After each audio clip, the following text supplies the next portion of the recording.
So, right after the Christmas thing, the goddamn picture started.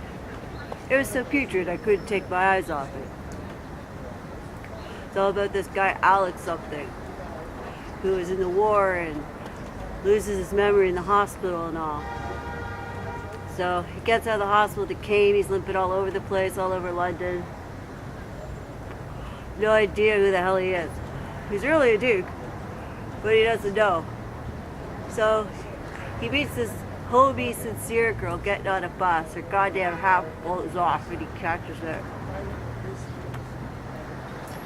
They go upstairs and sit down and start talking about Charles Dickens. He's both their favorite author and all. And he's carrying around this copy of Oliver Twist and So She. I could have puked. So they both fall in love right away on account of they're both so nuts about Charles Dickens. He helps her run her publishing company. She's a publisher, the girl.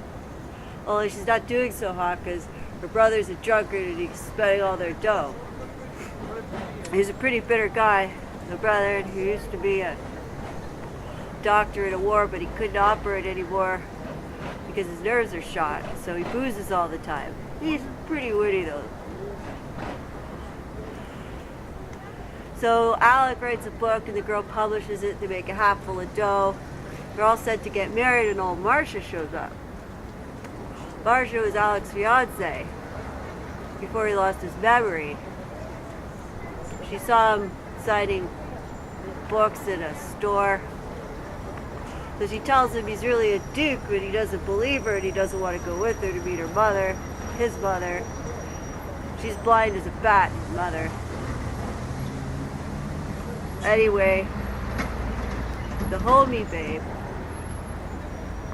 she makes him go. She's very noble and all. So he goes, but he doesn't get his memory back. Even when his Great Dane jumps all over him, his mother's sticking her hands all over his face and brings him some teddy bear he used to slobber around with when he was a kid. Then one day, some kids are playing cricket on the lawn. He gets smacked in the head with a cricket ball. And all of a sudden, he's got his goddamn memory back. Goes in and gives his mom a kiss on the forehead. Starts being a regular duke again. Forgets all about the homie babe with the publishing business. I'd tell you the rest of the story, but I might puke if I did. It's not like I'd spoil it for you or anything.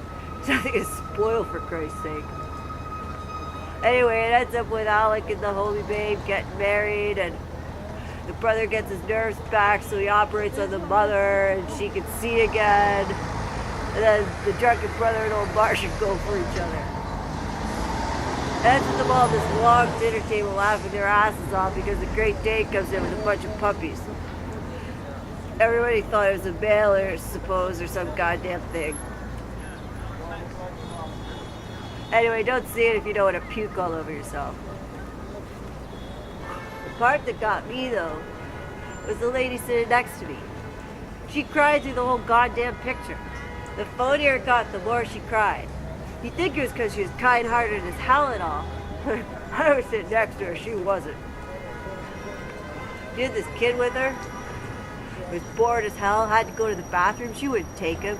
Kept telling him, sit still and behave himself. But kind-hearted as a goddamn wolf.